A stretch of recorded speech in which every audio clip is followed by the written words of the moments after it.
Bonjour YouTube, ici Largo pour une nouvelle vidéo sur Horror Arkham, le jeu de cartes.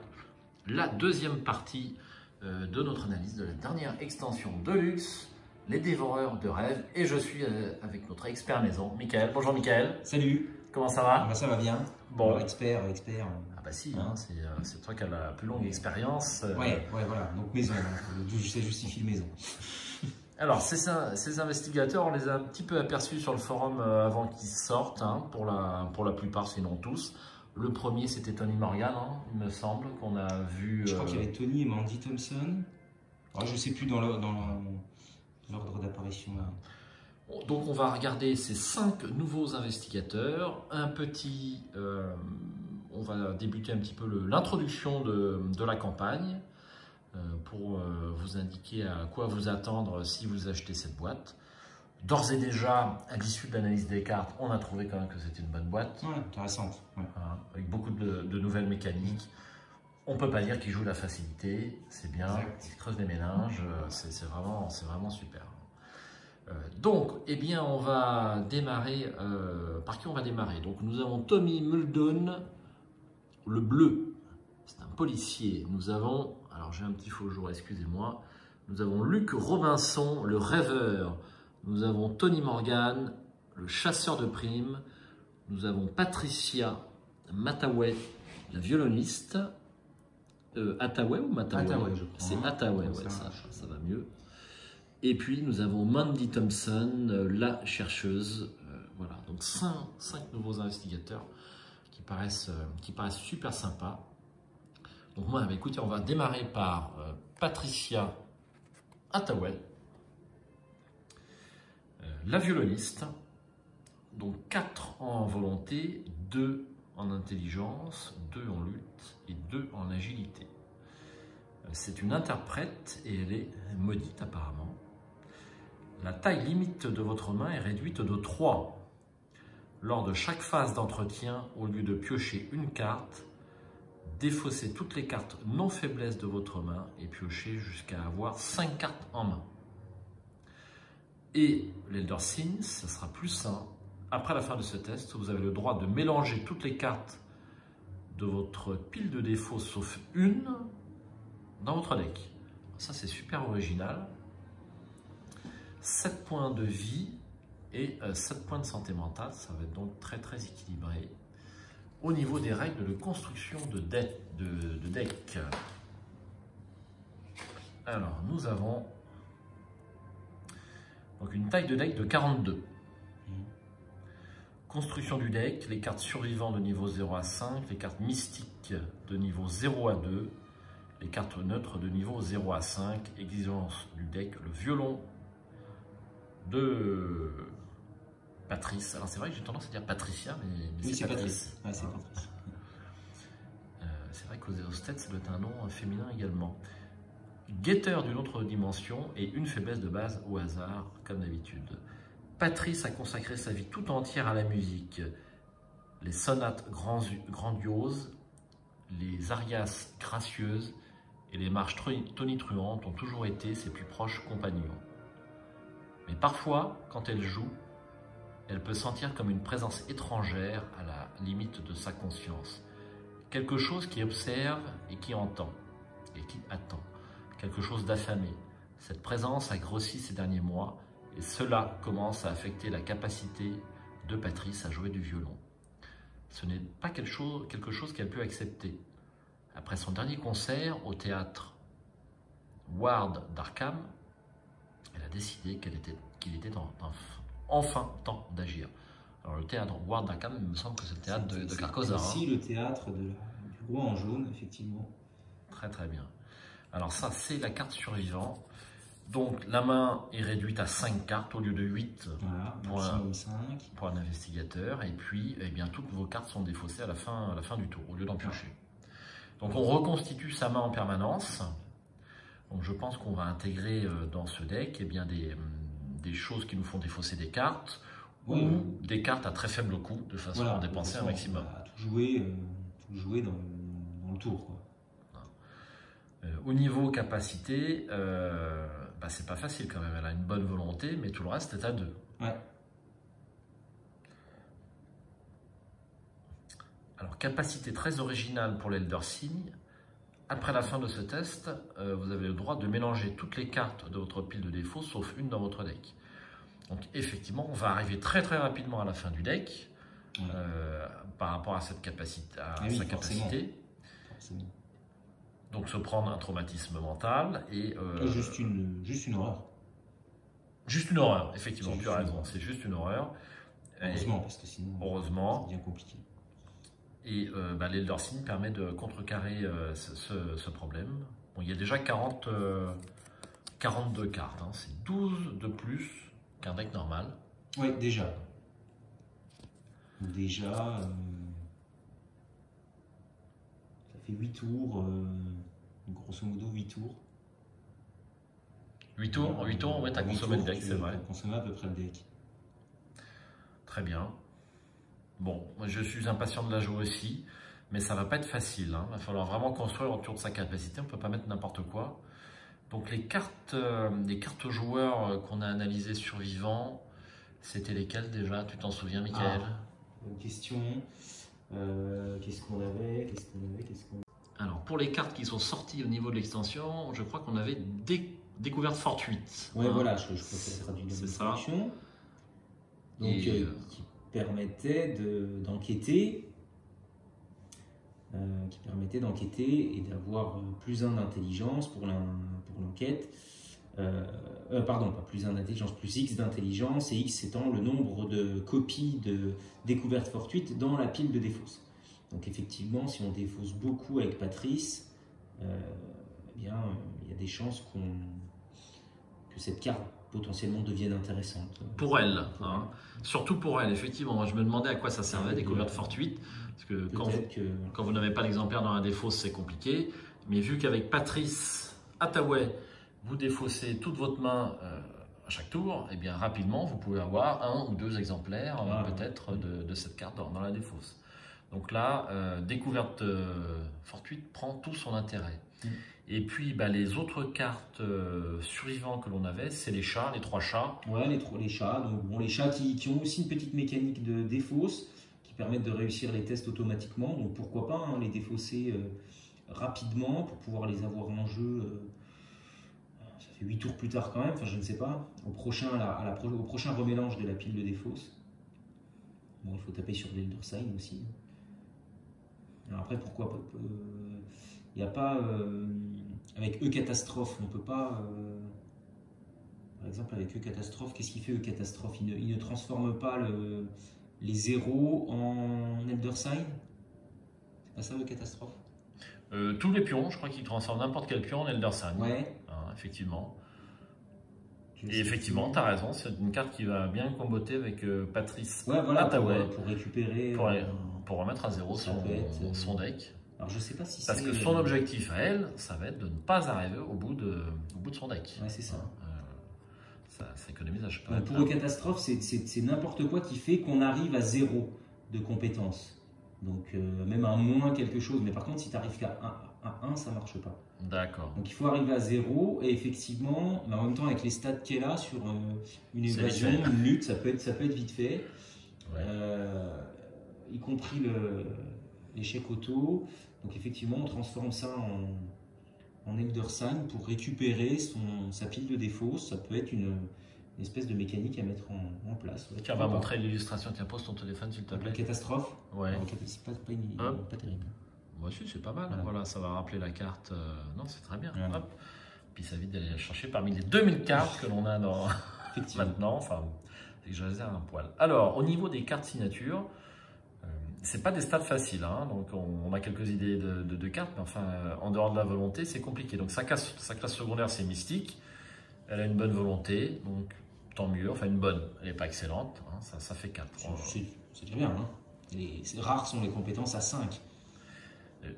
Bon, je vais comparer par rapport à une investigatrice moyenne, Jenny Barnes, hein, qui a 3 partout. Là, en fait, Patrice Attaway a 2 points de moins dans l'ensemble des compétences. Il faut compter le total. Ouais, alors après, il faut compter aussi les points de vie, les points de santé mentale.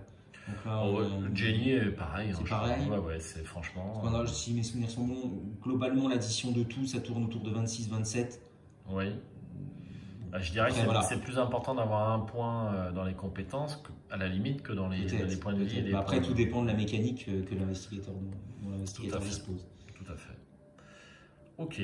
Alors, qu'est-ce qu'on a au niveau... Donc elle est mystique aussi. Hein, Ouais, elle est mystique. De 0 à 2. Donc 0 à 2, mystique. Ça va me permettre d'inclure déjà un certain nombre de choses. Ouais, pourquoi pas, un flétrissement. Voilà, mystique, elle a une bonne volonté, donc elle peut inclure pas mal de choses quand Il y même. a pas mal de cartes à inclure, ouais, Ça peut être c'est intéressant. Quoi. C'est vraiment une sorte d'Ashcan Pit en fait. Sur les stats, ça ressemble à Ashcan, si je ne m'abuse. Oui, je crois que même Ashcan est un petit peu meilleur. Ouais. Ça sera à contrôler. Alors, nous avons le violon de Patrice. C'est un soutien qui vaut 2. Un icône de volonté, 1 d'agilité et un icône joker. C'est sa muse. Ouais. C'est un objet et un instrument. Dans le deck de Patrice Attaway uniquement. Pour une action rapide, choisissez et défaussez une carte de votre main et inclinez le violon de Patrice. Choisissez un investigateur dans votre lieu, soit cet investigateur gagne une ressource, soit il pioche une carte. Et c'est à une main. Sympa, encore pour défausser quelque chose. Donc, Ah oui, pareil. Voilà. Tout à fait pareil. Donc ça s'intègre bien dans la mécanique. Et puis, une ressource, une pioche, enfin une carte, c'est bien, c'est simple, c'est un petit peu... Tout à fait. C'est pas mal. C'est pas exceptionnel, mais c'est pas mal. Ça vaut que 2. C'est pas simple cher. à jouer, ça vaut 2, ouais. Et une main. Bon, c'est pas un slot particulièrement pris en survivant. En survivant, ça va. Bon, sympa, mécanique assez simple. Hein. Une belle illustration. Et sa carte faiblesse, guetteur d'une autre dimension. Donc c'est un ennemi. 5 en lutte, c'est beaucoup. 2 points de vie seulement et 5 en agilité. C'est un monstre et il est extra-dimensionnel. Péril, c'est assez rare pour un monstre. En effet, Caché, donc il sera caché dans sa main. Et chasseur. Alors, révélation, ajoutez secrètement cet ennemi à votre main. Vous avez le droit de combattre ou d'échapper à cet ennemi tant qu'il est dans votre main, comme s'il était dans votre lieu. En cas de réussite, défaussez-le de votre main. En cas d'échec, générez-le engagé avec vous. Forcez quand votre deck tombe à court de cartes, si cet ennemi est dans votre main, il vous attaque depuis votre main. Alors ça, c'est... Et 3 points de dégâts quand il attaque. C'est pas mal. Donc il prend un slot de la main. Donc sur les 5 cartes, cette carte va rester. Donc je suppose que cette carte-là, on la défausse pas, bien sûr. Tu défausses tout ce qui est non faiblesse. Hein, c'est bien marqué, oui, tout à fait. Donc elle prend un slot et à un moment donné, on va pouvoir lui échapper ou de le combattre. Donc on ne lui fait pas forcément... donc là, je vais avoir une petite question de règle. Si on le combat et qu'on lui fait des points de dégâts, est-ce que ça lui fait des points de dégâts? Alors la condition, c'est si ou si... Alors je répète la carte. Ajoutez secrètement cet ennemi à votre main. Vous avez le droit de combattre ou d'échapper à cet ennemi tant qu'il est dans votre main, comme s'il était dans votre lieu. En cas de réussite, défaussez-le de votre main. En cas d'échec, générez-le engagé avec vous. Donc je pense que les dégâts qu'on lui fait si on choisit le mode attaque, peu importe, peu importe, c'est important, hein, puisqu'il vient d'être généré. Donc il ne peut pas être généré avec des dégâts, je suppose. Oui, bien sûr. Ah, je veux dire, même si tu lui mets qu'un dégât, ton combat est réussi, donc il est défaussé. Il n'est pas défaussé, il vient dans ta zone de menace. Générez-le engagé avec vous en cas d'échec. Oui, mais alors, ah oui, tu as raison, qu'est-ce que je raconte? Oui, tout à fait. En cas de réussite, effectivement, donc on s'en fiche, effectivement, c'est pas la question. Et puis si on fait un échec, pas de points de dégâts, il arrive dans la zone de menace. Ah oui, effectivement. On peut soit lui échapper, soit le combattre. Oui, il a 5 ou 5 par contre, d'évasion. C'est pas rien, hein. De lutte. C'est de l'élite. Ouais. C'est de l'élite, hein. Et donc si vous avez... Par contre, il t'attaque dans ta main? Non. Quand il est dans ta main, il ne t'attaque pas à la face des ennemis. Non. Il n'attaque à la phase des ennemis quand il est dans la main que si tu arrives au bout de ton deck. Donc ça commente bien avec la capacité de Patrice Allaway, avec cette histoire qu'on arrive assez rapidement au bout du deck. Ouais. Alors une mécanique assez sympa. Mais alors c'est une faiblesse quand même assez dure, hein, parce que 5 et 5, si vous ratez l'attaque et si vous ratez l'échappement, on se l'engage, quoi. On se le prend, hein. Et puis il est très méchant. Bon, il peut être combattu par d'autres ennemis, mais bon. Ouais, c'est ça. D'autres investigateurs. Une petite faveur, si vous avez qui permet de mettre 2 points de dégâts sans test. Ouais, c'est ça. Après, il faut peut-être jouer sur d'autres cartes, ouais. Il va falloir se creuser les méninges. Mais c'est pas une faiblesse facile. Non, c'est pas évident, mais ouais, on peut Donc voilà pour Patrice Allaway, la violoniste, avec le guetteur d'une autre dimension et son violon. Sympa. À rediscuter comme ça, moi j'étais pas trouvé, quand je l'ai vu, j'ai pas trouvé ça. Ah si, moi je suis impatient de la jouer. C'est vrai. Ah oui. Alors cette histoire de défausser les cartes, en fait, T'aimes pas les nouvelles, hein? Non, c'est pas ça, mais c'est des nouvelles mécaniques. L'idée de défausser toujours les cartes, je me suis dit comment mettre en place des stratégies à long terme, des choses comme ça. Bon, après ça se construit autrement. Mais finalement, c'est peut-être pas si mal. Pour ceux qui connaissent, qui ont goûté aux règles du prochain JCE de FFG Marvel Champions, c'est un peu ça va être un peu la même mécanique, mais pour tous les héros. On prend les cartes, on les défausse à la fin, on renouvelle systématiquement notre main pour chaque tour. Là, du coup, on a la même mécanique. Absolument. Et donc, il faudra jouer avec ça. Mais pourquoi pas? Ouais, ça. Alors, veux-tu poursuivre avec, par exemple, Luc Robinson, le rêveur? Pourquoi pas? Si ça t'intéresse. Alors, je vais montrer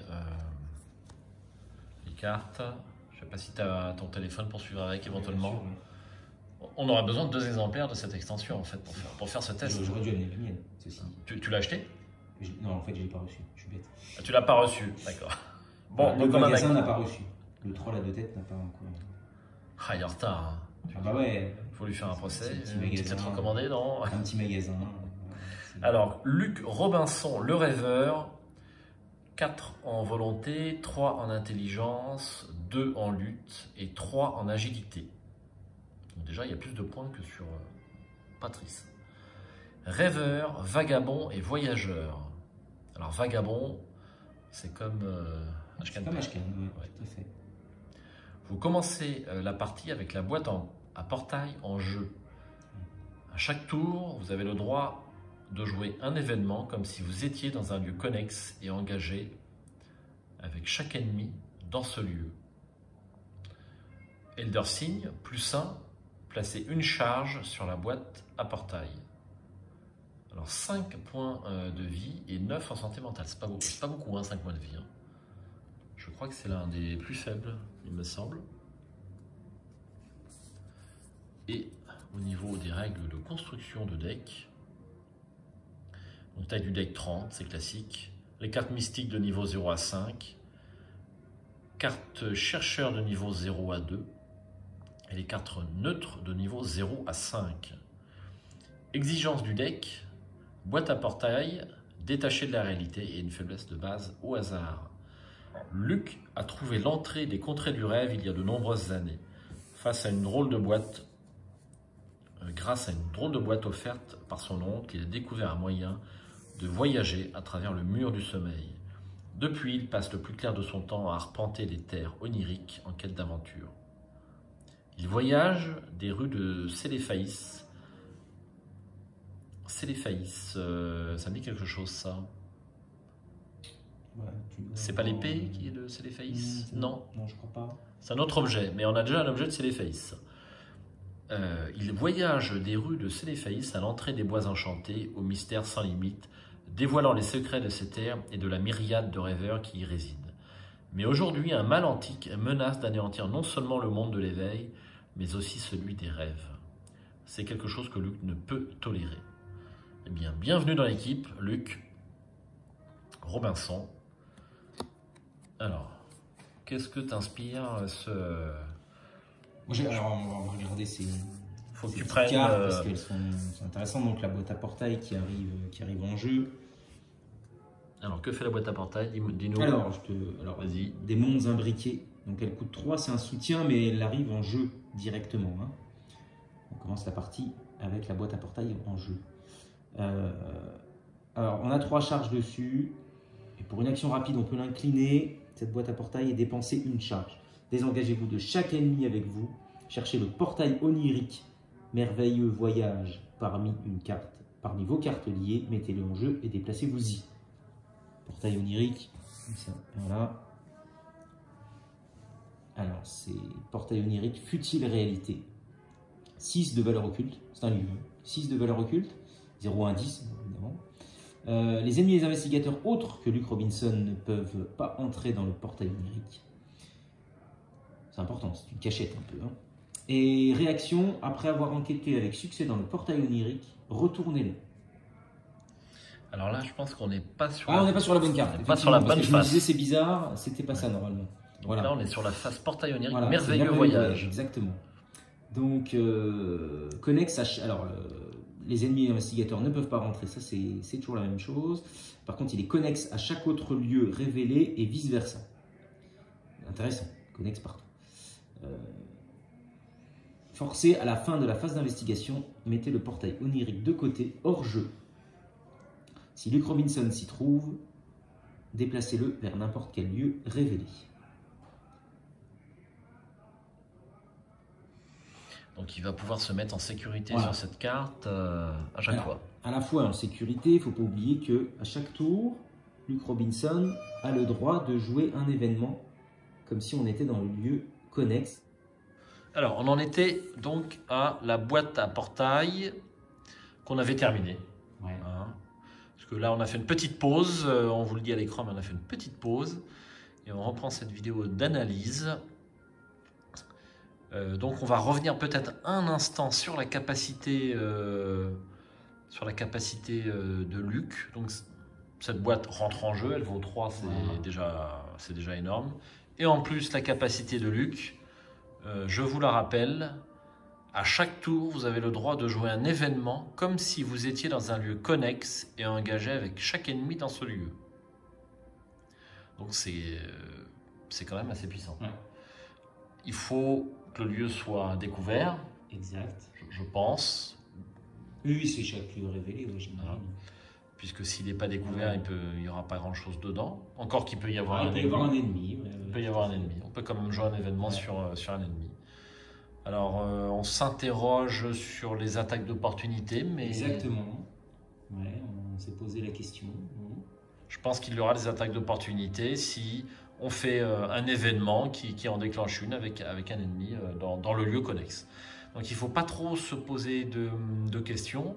On fait comme si on était dans le lieu connexe et non dans le lieu d'origine pour le fait de jouer des événements. Bon, voilà. Alors après, sur le net, il y a beaucoup de discussions autour de ça. Il y aura peut-être une clarification à un moment donné.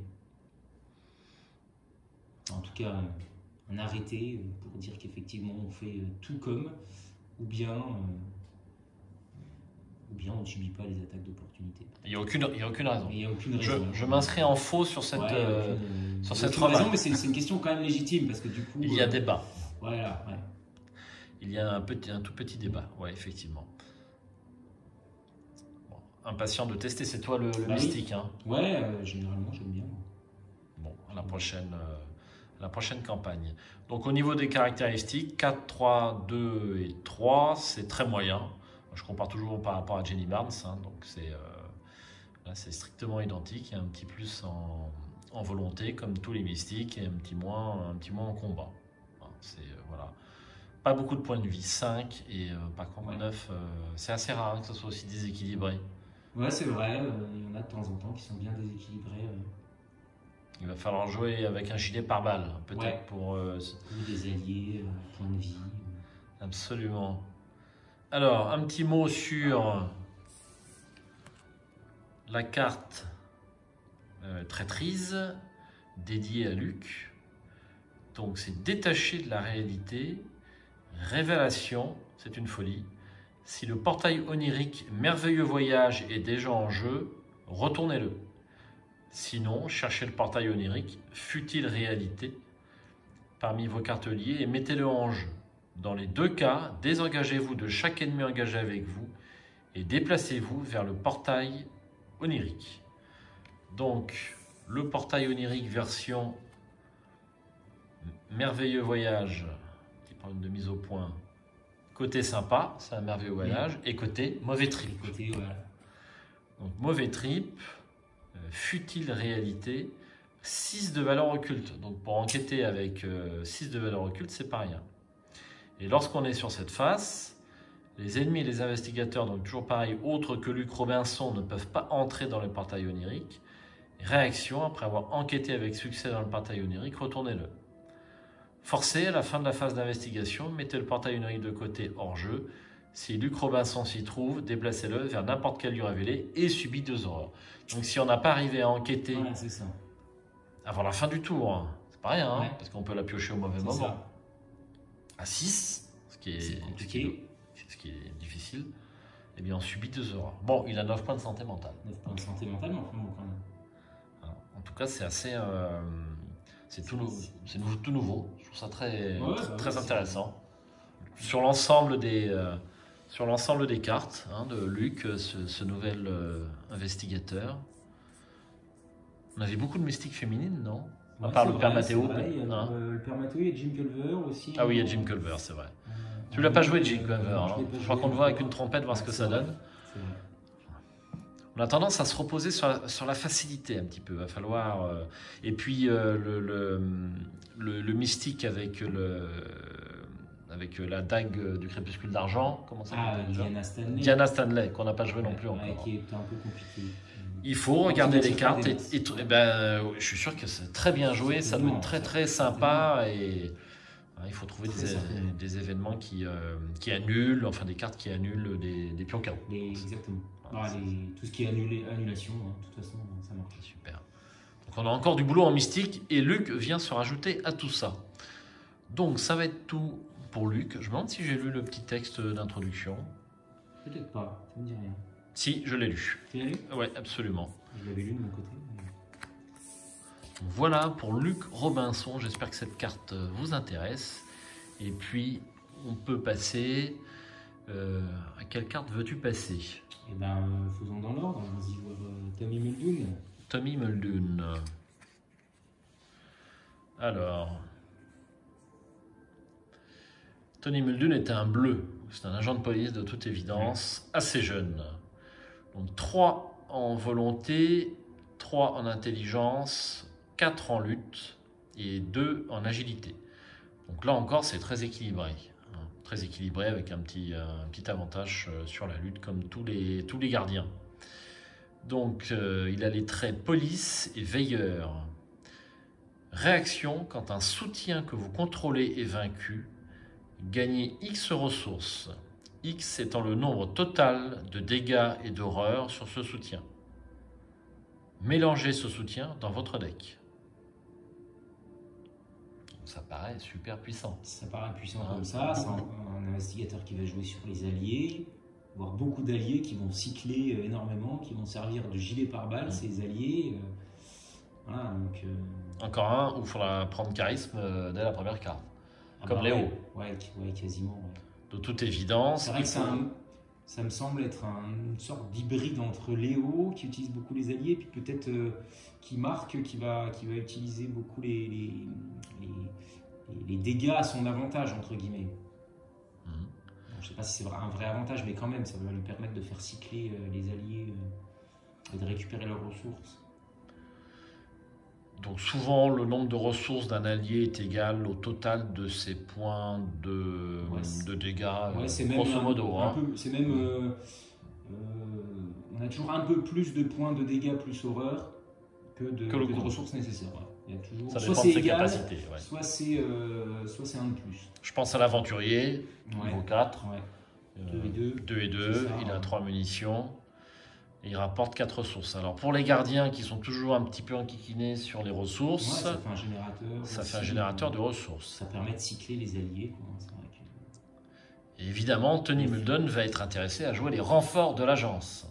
Ah oui. Une carte qui vaut 7. Bien sûr. Bah, ça paraît être une capacité quand même assez puissante. Hein. Ah ouais, c'est À partir du moment où tu as charisme, hein, parce qu'avant, tu n'as qu'un seul allié. Donc ça fait partie de ces mécaniques entre guillemets assez simples, comme finalement comme tous les gardiens, je trouve. Des mécaniques assez simples à mettre en œuvre, donc qui vont pas chercher très loin, mais qui peuvent être jouées, on va dire rapidement et sans trop prise de tête. Là, si on pense notamment à Patrice qu'on a déjà revu ou Mandy qu'on verra plus tard, les mécaniques sont un petit peu plus complexes, sont un petit peu moins oui. directes, quoi. Hein, c'est ce qu'on a vu jusqu'à présent, oui, c'est vrai. Alors, l'Elder Sign, plus 2, vous avez le droit de déplacer jusqu'à 2 dégâts et ou horreur de Tommy Muldoon vers un soutien que vous contrôlez ou vice-versa. Ouais. Donc, intéressant, ça permet de jouer avec les dégâts, Voilà, ça permet de jouer avec les dégâts, ouais. De se soigner. Oui, là, c'est sûr que la première carte qu'on... Ça, je trouve ça un petit peu dommage. Dès qu'on démarre une campagne avec Tommy Muldoon, il y a une carte obligatoire, c'est charisme. Un peu comme Léo. Il n'y a pas d'autre choix. Bah après, peut-être pas forcément, parce que tu vas avoir... comme tu peux les recycler assez régulièrement, finalement, tu peux en poser un par un. Finalement, si tu n'as pas 2 alliés en même temps, c'est pas très grave, parce que tu vas pouvoir... au contraire, tu vas pouvoir les cycler. Donc, puisqu'ils reviennent dans ton... Enfin, ils sont remélangés dans ton deck après. Bon, après, il faut pouvoir voir les dégâts sur les ennemis, mais je trouve que quelque part, c'est moins auto-include que Léo. sur Léo, je trouve. C'est vrai, un petit peu moins. Ouais, parce que je trouve que la mécanique, justement, tend à ce qu'ils dégagent les alliés. On a intérêt à ce qu'ils prennent les dégâts eux et qu'ils finissent par dégager. Donc, autant sur un Léo, on va vouloir poser des alliés en même temps, de manière simultanée, autant là, j'ai envie de dire, on peut se permettre de les avoir de manière séquentielle, puisqu'on sait qu'on va les donner en chair à canon, en fait. C'est vrai, c'est un petit peu plus vrai. Il faut quand même avoir le temps de faire leur pouvoir. Bien sûr, voilà, l'aventurier, les munitions. On regarde un flic en patrouille, t'as un ennemi, boum, boum, boum. Il faudra tester. Hein. Ouais, on est impatient. On est tout est testé. Il faudrait arrêter de travailler, c'est le problème un peu quand même. Hein. Ah mais c'est chronophage le travail, c'est une catastrophe ce truc. Qui a inventé ça? Et alors qu'on devrait se consacrer entièrement à la lutte contre les abominations de Lovecraft. C'est évident pour sauver le monde libre. Bien sûr. Voilà. 8 points de dégâts et 6 points de santé mentale, c'est très équilibré. Oui, c'est pas mal. C'est pas mal. Alors, au niveau de la constitution du deck, la taille du deck est de 30, c'est comme d'habitude.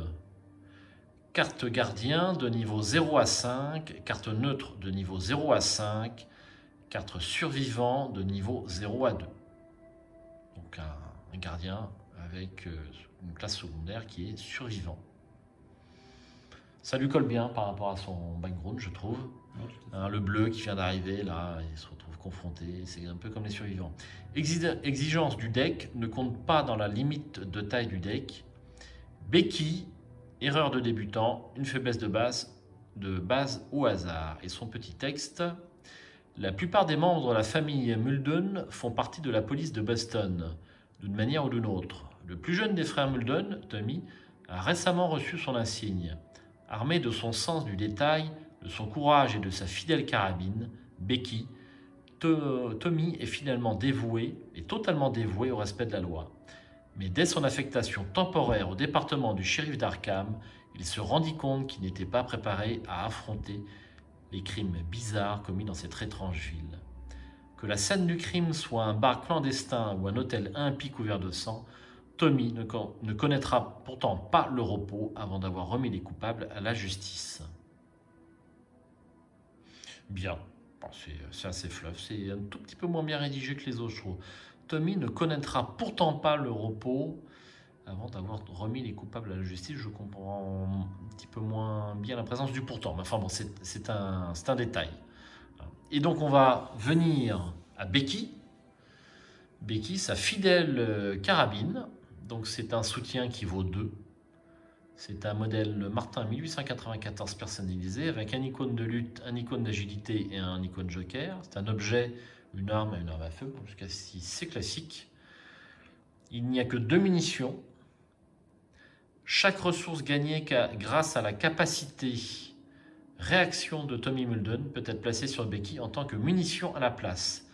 Dépenser, et pour une action, dépenser une munition, combattre, vous gagnez plus 2 et infligez plus 1 dégât pour cette attaque. C'est une arme à 2 mains. C'est ça qui est dommage. C'est le seul point qui est dommage. Mais bon, c'est pas mal, elle se recharge. Elle se recharge avec les dégâts faits sur les alliés. Ouais. Alors l'allié est défaussé, enfin pas défaussé, il est vaincu. Du coup, on peut récupérer des ressources. Alors, ou des ressources ou des munitions, tu choisis. Ouais, c'est ça. Si la carte béquille est en jeu, bien entendu. Je peux choisir de mettre, si je sais pas, je récupère 4 ressources et est-ce que je peux en mettre 2 sur béquille et 2 en tant que ressources. Ouais, c'est chaque ressource. Donc, je peux choisir pour chacune des ressources. C'est bien marqué, chaque ressource. La traduction est vraiment très bien faite. Tu peux faire un mix de langues à la fois sur les ressources et sur les munitions. Et donc c'est une arme à plus 2, ce qui est beaucoup. Par rapport au 45 automatique plus 1, et puis le plus 1 de dégâts assez classique. Donc plus 2, ça fait qu'il attaque de base à 6 grâce à sa carabine, ce qui est pas mal. Ouais. Béquille. Bon, le dessin n'est pas un petit peu sombre. Ouais, un petit peu sombre. De même que notre table de jeu ce soir. Mais on n'est plus en été. Et la faiblesse de Tommy Muldoon, c'est l'erreur de débutant. C'est une bévue. Je crois que c'est la première bévue. C'est un mot-clé qui va, à mon avis, être là, quoi. Bon, je suis pas sûr que ça revienne. C'est un défaut. Révélation, défausser chaque soutien avec au moins un dégât ou une horreur dessus que vous contrôlez. Si aucun soutien n'est défaussé par cet effet, mélangez erreur des débutants dans votre deck. Donc cette carte ne va pas pousser, va dans le sens inverse de charisme, effectivement, parce que si on n'a qu'un seul allié posé, eh bien on n'en défausse qu'un au lieu d'en défausser 2. Cette carte, encore une fois, comme beaucoup de faiblesses, je trouve, elle fait mal. Enfin, ça dépend à quel moment on la tire, quoi. Elle peut faire mal comme elle peut pas faire beaucoup de dégâts, quoi. Et donc là, du coup, cette carte alliée-là, on ne la retrouvera pas. Donc si on tombe sur... quel que soit l'allié, il est en 2 exemplaires, donc on peut toujours en retrouver un 2e exemplaire, mais c'est pas si méchant. Non, c'est pas forcément méchant. Ça fait pas perdre d'action, bon, il faut pas, ça génère pas de dégâts. Si tu choisis charisme, tu en as 2. Voilà, là c'est plus méchant. Là, ça peut être méchant. En début de partie, tu as posé tes 2 alliés, boum, ils partent en début de partie. Voilà, tu as posé tes renforts de l'agence et au tour suivant, tu tires la tête. Voilà. Erreur de débutant. Voilà. Ils sortent ils sont défaussés. Tu as fait une erreur de débutant. C'est hyper flop. C'est hyper flop, j'adore. C'est très très bien fait. Ils sont très forts. Voilà. Ils sont très très forts. Franchement, non, c'est super. C'est pas trop méchant. Il faut savoir la jouer Exactement. Et faire un petit peu attention peut-être. Peut-être jouer les renforts de l'agence une fois que la traîtrise est passée. Alors je suis comme Ryzen, je veux jouer aux renforts de l'agence. Je suis omnibulé par cette carte. Puissante. Alors je vais discuter avant le démarrage de cette vidéo avec Michael. Le coffre du conseil prend tout son intérêt avec les renforts de l'agence, puisque c'est la carte la plus chère du jeu. Et avec le coffre du conseil, on peut poser renfort de l'agence gratuitement. Et aller la chercher dans le deck. Ouais. Je suis impatient de le faire. Ouais. Je vais économiser des points sur Carcosa pour faire ça. Voilà pour Tommy Muldoon. Sympa. Ouais, j'aime bien. Oui, j'aime bien. On t'a pas vu en gardien encore dans les parties. Tu m'as vu en marque, c'était pas forcément une réussite. Ah oui, on t'a vu un petit peu en marque. Effectivement, c'était un peu laborieux. Il n'était pas bien, ce marque. Je sais pas, où t'as pas eu de chance, mais c'est vrai que t'étais... Il était condamné en plus dedans. Ah, t'as pas du tout aimé condamné, c'est à marquer. Voilà. Je sais pas si on te reverra un gardien trop rapidement à cause de ça. Alors ensuite, par laquelle veux-tu continuer? Donc il nous reste Tommy Morgan ou Mandy Tommy. Allez, on va faire le truand. Tommy Morgan, le truand. Alors, Tommy Morgan, c'est un chasseur de primes. Il a 2 en volonté, 3 en intelligence, 5 en lutte. Pas mal, hein, 5 en lutte. Ouais, et 2 en agilité. Donc ça, c'est assez, c'est encore très moyen. Si on fait la moyenne de l'ensemble, ça fait 3. C'est un criminel et un chasseur. Vous avez le droit d'effectuer une action supplémentaire lors de votre tour qui ne peut être utilisée que pour engager ou combattre un ennemi avec au moins une prime sur lui. Donc on va venir à ce que sont les primes.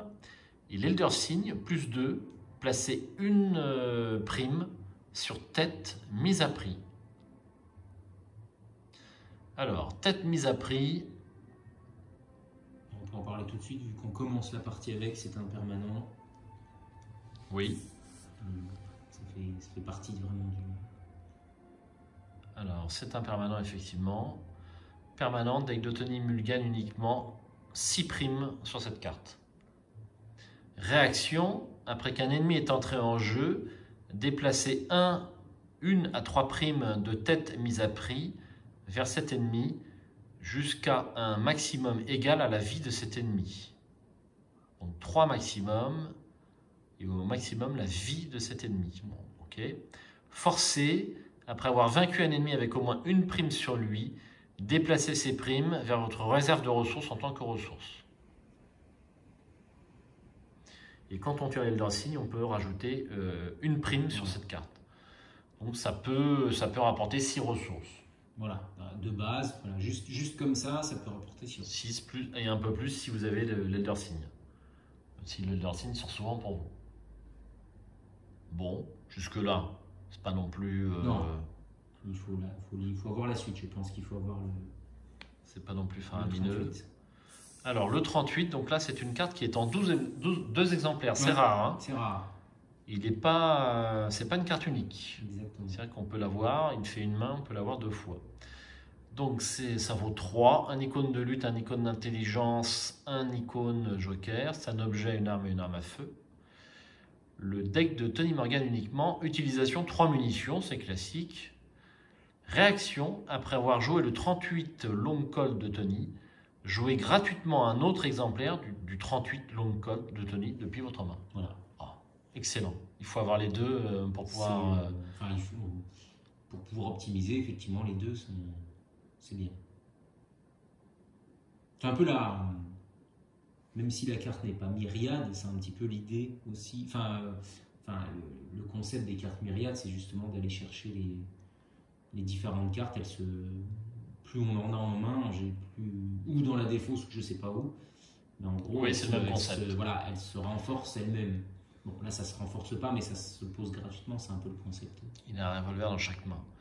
Pour une action, dépensez une munition, combattre, vous gagnez +1 en lutte pour chaque prime sur l'ennemi attaqué. Cette attaque inflige +1 dégât. Si cette attaque vainc un ennemi avec au moins une prime sur lui, placez une prime sur tête mise à prix. Donc grâce encore, si on tue des ennemis, on va augmenter les ressources que l'on peut avoir sur tête mise à prix. Et puis on gagne du bonus de lutte lorsqu'on a des primes sur un ennemi. Et donc comment fait-on pour placer des primes sur l'ennemi? C'est dès lors qu'il entre en jeu, qu'un ennemi entre en jeu, on a le droit de placer des primes. Ah oui, c'est indiqué où ça en fait? Sur ici. Vous avez le droit... Non, pardon. Ah oui, c'est sur tête mise à prix, effectivement. D'accord. Tout ça, ça s'imbrique. Hein? Ouais, tout à fait. Donc bon, c'est une mécanique sympa. Oui. Est-ce qu'elle est alambiquée? Il faut la jouer. Parce que pour bien faire, il faut avoir tout. Il faut avoir les... Enfin, tu me diras, ça c'est permanent, donc c'est pas mal. Et puis le 38, bon, il faut sortir les 38 pour que ce soit intéressant, que ça devienne intéressant. Sinon, on a que des ressources. Sinon, ça fait de la ressource. C'est toujours ça, mais c'est dommage de les dépenser. Sachant qu'un truand ne manque pas beaucoup de ressources, habituellement.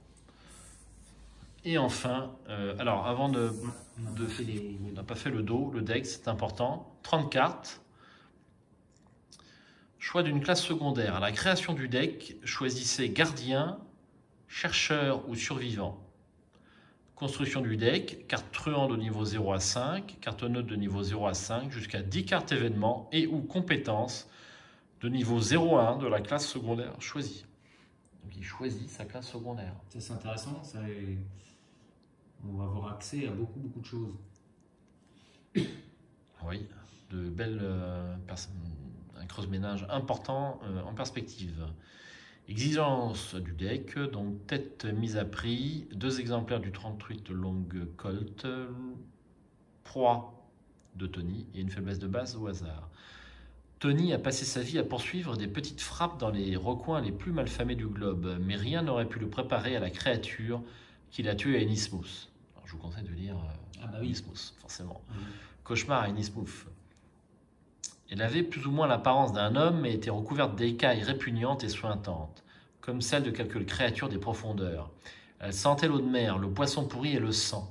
Tony aurait dû la laisser partir quand elle a plongé dans la rivière, mais il n'avait jamais laissé s'échapper une de ses proies jusqu'ici, et il n'avait pas l'intention de commencer maintenant. Depuis, il a trouvé une nouvelle catégorie de rebuts à pourchasser. Malfrats ordinaires ou monstres surnaturels, Tony les terrassera tous. Enfin, tant que quelqu'un le paie pour ça. C'est un truand. C'est un truc. Forcément. Très bonne illustration textuelle, je trouve. Et donc, la proie de Tony, c'est un profond. C'est un profond, voilà, comme on disait. Un profond bien amoché. Hein, là, il ressemble plus du tout effectivement. À un humain. Alors, c'est un humanoïde, un monstre. Et profond, c'est marqué dessus en plus. Donc. Ah bah alors, oui. Génération, lieu le plus éloigné de Tony Morgan, et il est distant. Forcé, après l'entrée en jeu de la proie de Tony, placer une fatalité sur elle. Alors ça peut faire perdre un tour. Ensuite, placer une ressource prise dans la réserve de pions sur elle en tant que prime. Donc, tant qu'on ne le terrasse pas, il y a une fatalité dessus, et on le place sur le lieu le plus éloigné. Il est distant. Ouais, il est distant. Bon, alors, hormis la fatalité qui peut être gênante, hein, il n'est pas trop méchant, hein, ce truc. Hein. Il entre en jeu direct avec une prime. Il fait perdre un tour. C'est la seule chose. Potentiellement, voilà, avec la fatalité, il peut nous faire perdre un tour. Bah, c'est pas qu'il peut, c'est qu'il va.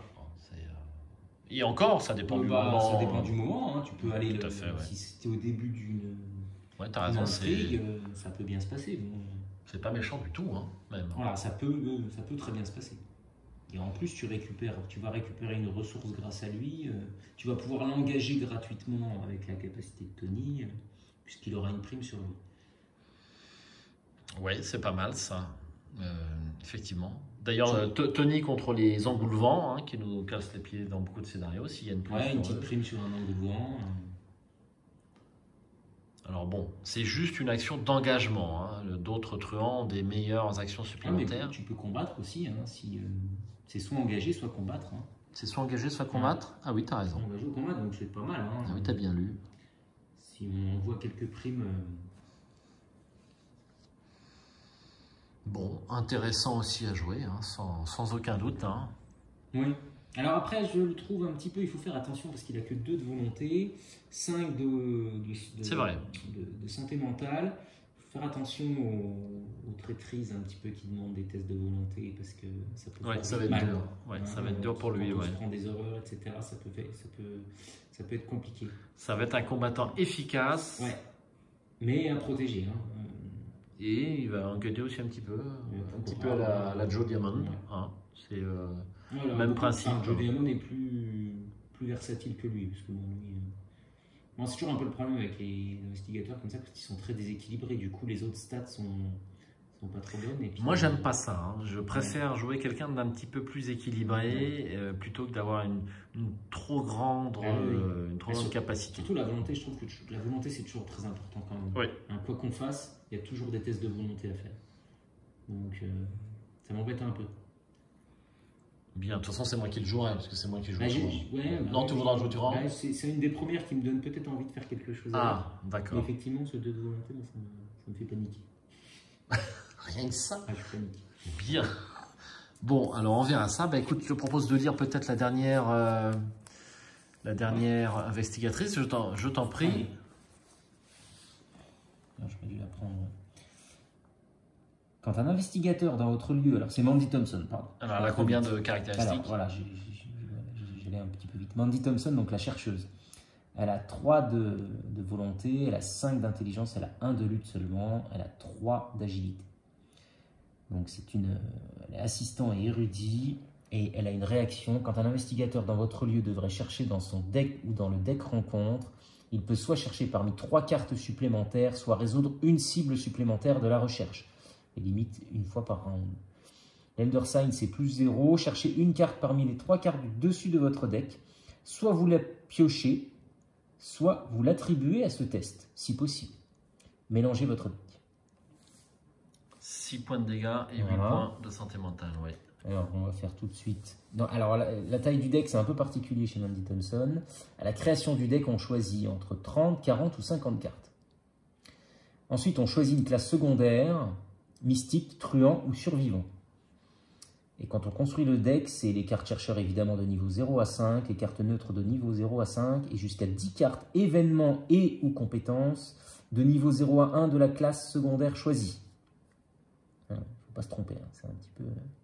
Alors, exigence du deck, évidemment, ça je compte jamais dans la taille du deck. Un exemplaire de preuve occulte, 2 exemplaires à la place si la taille de votre deck est de 40 et 3 exemplaires à la place si la taille de votre deck est de 50.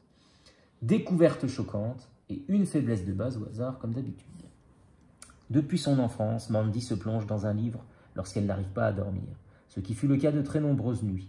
Sa mémoire exceptionnelle et sa capacité à corréler les faits lui ont permis de décrocher un poste de chercheuse à l'université miskatonique. Elle a passé des heures à étudier les pages profanes d'anciens textes interdits. Ce faisant, elle a découvert des similitudes indiquant un cataclysme imminent. La paranoïa l'a-t-elle finalement rattrapée ou un désastre aux proportions épiques se prépare-t-il vraiment? Dis donc. Alors, un en combat, mais ça va pas trop la gêner, je pense. Hein. Bon, c'est pas le but, ouais. Et donc, on a 3 cartes faiblesse preuve occulte, ou non, signature preuve occulte, ouais. Et une carte traîtrise, découverte choquante. Donc, la preuve occulte, c'est perspicacité, tiens. Donc, elle coûte 0, c'est un événement, elle a une icône libre, donc preuve occulte, perspicacité, recherche. Deck de Mandy Thompson uniquement, mélangez preuve occulte dans votre deck. Réaction, quand vous cherchez dans votre deck et que preuve occulte se trouve parmi les cartes consultées, révélez-la, piochez-la et découvrez un indice dans votre lieu. Maximum d'une capacité recherche par recherche. C'est fantastique. C'est pas mal. C'est incroyablement bien trouvé. C'est pas mal. On en a combien pour rappel? C'est un exemplaire si on a 30 cartes. 2 exemplaires si on en a 40 et 3 si on en a 50. Je trouve qu'on ne voyait pas tellement de cartes avec des capacités recherche. Enfin, nous, en tout cas, on n'en joue pas tellement dans nos parties. Les premières missions, les choses comme ça. Tout ce qui est tuteur de cartes, effectivement, là, ça va avec elle, ça va y aller. Ça va y aller. Hein. Ça va y aller. Il y a quoi? Il va y avoir retourner chaque pierre qui va être très fort ici. Il va y avoir ici Mr. Rook. Parchemin des secrets. Enfin, il y a pas mal de cartes qui permettent de chercher. On n'a pas fait la liste, mais il y en a beaucoup. Hein. Voilà. Donc, effectivement, elle va permettre de booster des cartes, mais finalement, elle va booster des cartes qui sont déjà pas mal. Enfin, ça va pas changer grand-chose au style de jeu, quelque part, des chercheurs. Si en cherchant, on tombe sur une preuve occulte, voilà. À ce moment-là, eh bien, on découvre un indice dans le lieu. Bah, c'est pas mal. Exactement. Bon, c'est un indice, c'est pas non plus la mort. Ils disent de mélanger preuve occulte dans le deck. Pourquoi ils précisent ça? Eh bien, parce que une fois qu'on l'a joué, peut-être qu'on le remet dans le deck, quoi. Il faut refaire des recherches pour retomber sur une preuve occulte. Ah ouais? C'est très parce que quand vous cherchez dans votre deck et que preuve occulte se trouve parmi les cartes consultées, révélez-la, piochez-la et découvrez un indice dans votre lieu. Révéler là. Piocher là. J'ai un peu de mal avec l'enchaînement là. Alors, avec le mélanger. Ouais, entre mélanger, révéler là, piocher là. Effectivement. Donc, mélanger preuve occulte dans votre lieu, c'est quand tu la joues, tout simplement. Ah mais oui, je suis bête. Bah non. Pourquoi Tu prends la carte dans ta main et quand tu la joues, tu la remettras dans ton deck. Ah mais oui, bien sûr. Si tu as, oui, non, mais évidemment, si tu la pioches, dans une pioche classique, tu la mets dans ta main. Oui, non, pardon, j'y étais pas. Tu vas pouvoir la retrouver quand à on nouveau. la joue, donc pour 0, on la mélange et effectivement, ok, c'est bon. Et on va refaire ressortir toutes les cartes tutorat. Ça va être super sympa parce qu'on les jouait pas beaucoup. Hein. Bah ouais, ouais, de temps en temps quand même. Et puis alors, ce qui est intéressant, c'est que c'est pour tout le monde. C'est pas que pour elle. C'est-à-dire quand un investigateur dans votre lieu de rechercher. Donc ça peut être très intéressant sur d'autres. Il va falloir que Manny groupe avec une mystique. Pour aller chercher les regardes. On va faire ça sur la prochaine campagne. Alors on va jouer une mystique une cible supplémentaire de la recherche.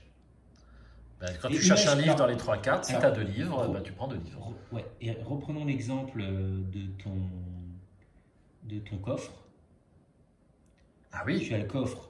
Il te dit quoi? Il te dit tu prends n'importe quelle carte dans ton jeu, en gros, dans ton deck. Oui. Et tu la poses gratuitement. Oui. Est-ce que tu as 2 backup agencies? Alors regarde donc sur ton téléphone et regarde si c'est bien une recherche avec le coffre du conseil. Je pense que oui, mais je n'en suis pas certain. Mais je pense que ça va s'appliquer. Mais ne connaissant pas encore toutes les cartes par cœur, bien que j'essaie de les apprendre par cœur chaque nuit, je ne peux pas te dire, Michael. Coffre, qu'est-ce qu'on a? Le coffre du conseil. Alors, pour 2 actions effectuées avec un test de... Non, c'est pas ça. S'il n'y a aucun verrou sur le coffre, chaque joueur cherche n'importe quelle carte dans son deck ou dans sa pile de défauts et la joue immédiatement sans payer de coût. Bien, je pense que ça multiplie. Du coup, d'accord. Donc Mandy Thompson te fait sortir 2 cartes deux cartes et te les joue gratuitement. Oui. Et oui. Avec le coffre, par exemple. Donc là, le coffre devient encore plus utile. Hein. C'est peut-être même une future auto-include dans Mandy Thompson. C'est pas impossible. Sur une carte très chère, je sais pas, effectivement. Alors, et la carte... Et la carte, donc la traîtrise, découverte choquante. Alors, révélation. Alors, c'est une faiblesse bévue et mystère. Ah, bévue, si. On a de nouveau une bévue. Comme Tony Muldoon. Révélation mélangée découverte choquante dans votre deck. Si vous ne pouvez pas, défausser là et piocher la carte du dessus du deck rencontre à la place. Pourquoi je ne pourrais pas mélanger la carte... bon. Si on n'a plus de deck, si on n'a plus de deck, ce serait le seul cas, c'est bizarre. Ouais. Forcez, quand vous cherchez dans votre deck et que cette carte se trouve parmi les cartes consultées, défaussez-la. Annulez la recherche et tous ses effets, mélangez le deck consulté. Piochez la carte du dessus du deck rencontre. C'est méchant. C'est méchant, mais bon, voilà, c'est l'anti... L'anti-preuve occulte. L'anti-preuve occulte, presque, voilà. Tu annules tout... c'est l'anti-capacité plutôt, tu annules, au lieu de doubler, tu annules et en plus tu te prends une rencontre. Alors ça peut piquer selon les cas. Alors c'est vrai que ça va pousser peut-être à faire un deck, à choisir la capacité 50 de deck, mais du coup les recherches seront moins efficaces. Ah bah voilà, c'est toujours le... Mais comme tu auras 3 cartes signature et qu'une seule traîtrise, tu auras un petit peu moins de chance de tomber sur la traîtrise si tu as un gros taille. Tout ça, c'est un choix à faire. C'est un choix, ouais. On va se creuser les méninges. Eh oui. En tout cas, ça me paraît super intéressant pour refaire toutes ces tutorats qu'on ne fait pas assez sur le deck rencontre, sur le deck investigateur, etc. etc. Ah bah, le tuteur, c'est quand même toujours assez fort parce qu'on peut aller chercher... Enfin, si moi je joue Mystique, je l'initie aux arcanes, elle est presque tout le temps là, pour aller chercher 3 sorts, enfin, dans les 3 premières cartes, un sort. Bon, il y en a qui reviennent assez régulièrement quand même des tuteurs. Monsieur Roux, je ne l'ai pas vu beaucoup. par exemple. Pourtant, il est puissant. On l'a pas joué, Monsieur Roquentan, j'ai l'impression. Non. Ah bah non, nous, on l'a pas joué. Alors, voilà. Voici nos 5 investigateurs. Donc Tony Muldoon, Tony Morgan, Luc Robinson, Mandy Thompson et Patrice Hathaway. Donc je vais dire un petit mot sur la campagne, pour savoir si vous devez l'acheter ou pas. Enfin, d'ores et déjà, Michael, je pense qu'on peut dire que les cartes... C'est quand même globalement assez sympa, quoi. Que toutes les mécaniques qu'on a vues sur les cartes aux joueurs et même sur les cartes nouvelles traîtrises sont super sympas à jouer. Bon, les 2 nouveaux mots-clés, myriade et nuée, moi me paraissent assez intéressants aussi. Ah ouais. Hein, c'est pas mal trouvé. Alors, qu'est-ce que tu en penses? Est-ce qu'on peut lire? Est-ce que tu serais d'accord pour lire le prologue de cette... Pourquoi pas, allez. Tu veux que je le lise ou tu le lis? Vas-y, je te laisse. La primeur, je l'ai pas lu. Alors, c'est juste pour vous mettre l'eau à la bouche. Nous sommes le vendredi 13 février 1925. Quelque chose de bizarre se trame à Arkham, Massachusetts. En temps normal, cela n'aurait rien eu de surprenant pour les habitants de cette morne ville de la Nouvelle-Angleterre.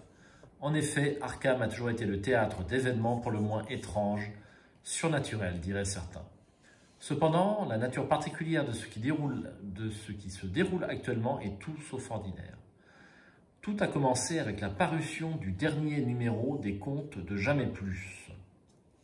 Un écrivain du nom de Virgile Gray y décrit un voyage qu'il aurait effectué durant ses rêves et prétend qu'il ne s'agit pas d'une œuvre de fiction. Il évoque un long escalier en spirale, un pilier de feu conscient dégageant une chaleur insupportable, un arbre venu de la lune et un étrange chat doué de la parole. Entre autres choses, tout aussi difficile à croire. Mais ce n'est pas cette histoire fantastique qui a attiré votre attention. Peu après la publication du récit, les Contes de Jamais Plus commençaient à recevoir et à publier des lettres de personnes ayant lu l'histoire de Virgile et clamant avoir vécu la même expérience. Bientôt, l'annonceur d'Arkham s'empara de l'affaire et la nouvelle de l'existence de ces étranges phénomènes arriva jusqu'aux oreilles d'experts. Virgile Gray accepta de se soumettre à une thérapie à l'asile local, où nombre de ceux qui avaient partagé les psychoses de l'écrivain furent également invités. La théorie dominante chez les universitaires était que le profond réalisme de ses rêves empêchait Virgile de distinguer la fiction de la réalité, délire qu'il communiqua à d'autres sous forme d'hystérie collective à travers ses récits. Vous n'êtes toujours pas convaincu. Après tout, il y a tant de choses que nous ignorons concernant le simple fait de rêver. Les experts médicaux ont des théories à foison sur ce qui se passe dans notre cerveau lorsque nous dormons. Récemment, des sommités comme Sigmund Freud ont émis l'hypothèse que les rêves sont la manifestation des désirs, peurs et obsessions de notre subconscient. Pour leur part, les diseuses de bonne aventure croient que les rêves peuvent être décortiqués et interprétés afin de découvrir le passé ou de prédire l'avenir du rêveur. Mais même si ces théories sont avérées, comment plusieurs personnes, d'horizons très variés, pourraient-elles vivre les mêmes expériences à travers leurs rêves? Et si notre conception moderne du sommeil était erronée? Et s'il existait vraiment un lieu vers lequel notre conscience voyage lorsque nous dormons? Une contrée du rêve qui existe par-delà notre monde de l'éveil. Vos compagnons et vous avez décidé de lever le voile, sur cet étrange phénomène. Si d'autres personnes en ville peuvent rejoindre un autre monde dans leurs rêves, peut-être en êtes-vous également capable. Vous avez recréé à la perfection les circonstances du voyage de Virgile. Si tout se déroule comme prévu, la moitié d'entre vous voyagera vers ces contrées du rêve et en reviendra. Les autres resteront dans le monde de l'éveil pour étudier le cycle de sommeil de leurs compagnons et s'assurer que rien ne tourne mal. Donc j'en viens au motif qui fait que je voulais vous lire l'introduction, ainsi qu'à Michael. Donc on peut jouer cette campagne, enfin il est même conseillé apparemment, pas indispensable, mais conseillé de jouer, cette campagne en 2 séries de 4 scénarios chacun pour 2 équipes. Donc ça peut être 2 équipes de 1, bon, c'est moins sympa, ou 2 équipes de 2, ou 2 équipes de 4. Donc en fait, normalement c'est une campagne en 4 scénarios. vous jouez 4 scénarios avec votre équipe et l'autre équipe joue 4 scénarios. Je suppose qu'il va y avoir des interconnexions entre les résultats de chacun des scénarios. Donc ça, c'est bien à préciser. Néanmoins, si vous n'avez qu'un seul groupe, vous allez jouer alternativement avec un autre investigateur. Voilà, c'est ça. Il y a une première équipe, vous jouez votre investigateur et dans la foulée, avec un autre deck, vous jouez un deuxième investigateur pour les gens qui sont restés dans le monde réel ou inversement. C'est ça. Donc ça, si tu veux jouer 2 investigateurs en même temps, bah, ça peut être sympa. Ah oui, finalement. Voilà. Ça permet de jouer 2 decks différents. Parce que souvent, quand on joue une campagne, bon, au bout de 8 scénarios avec le même, parfois on a un petit peu une très légère saturation et là, surtout du coup, on alterne. Surtout si on a fait des petites erreurs de choix techniques dans le deck. Oui. En général, on se les trimballe jusqu'au bout, c'est pas très agréable. On s'en veut un petit peu. Bon, donc du coup, là, d'alterner, c'est plutôt sympa.